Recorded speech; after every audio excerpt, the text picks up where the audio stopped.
My name is Aimee Bishop. I am the Registrar, Secretary, Transition Specialist at the Juvenile Detention Center, which serves Island County. And then I work with Open Den, which is a re-engagement program. So I work with students that are struggling at the brick and mortar school and they're either not on track to graduate with their cohort or have dropped out of school. And the students at the detention center, we're trying to keep them engaged in school and on track so they're not behind when they get back. I start my day on the computer, seeing if students have been released from the detention center and then contacting their home school, contacting probation if I need to, and then I start contacting Open Den students to talk to them, see if they need anything, see if they need help with their classes or whatever I can do to help them stay engaged. Then I, usually early afternoon, if I need to deliver anything to a student, I do that then. And then I open the classroom and then we're open till between 5 and 6. The in-person part of Open Den is key to making the program successful, I think. There's students that are going to be successful in school. That's just their thing. They just want to do school. And then there's the ones that need the relationship and they need the connection. And that's most of us.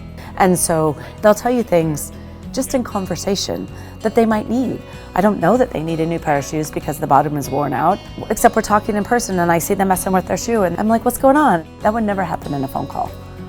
Our students have a lot of barriers put in place, just things that have been thrown at them. So when they come in, I'm like, what can we do to help you? Do you need clothes? Here's our clothing bank. If you need food, the kitchen is theirs. Get rid of the barriers so they're free to feel like they can come to school. Like the teacher meets with them initially and says, what classes do you struggle in? And can we start somewhere where you're going to feel successful? We can do that.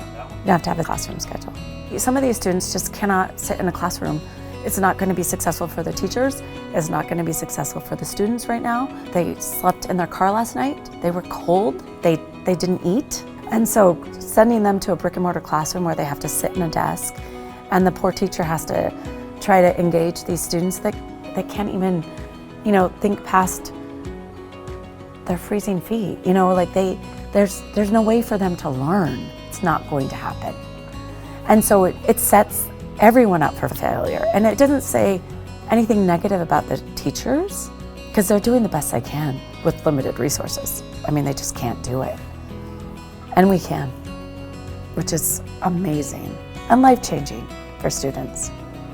I really, really feel like every student should have a voice and feel heard in a safe environment. And I feel like we are able to do that and meet them where they're at. And so to get this award and be in a position that's not, mainstream is pretty amazing, and I'm pretty lucky.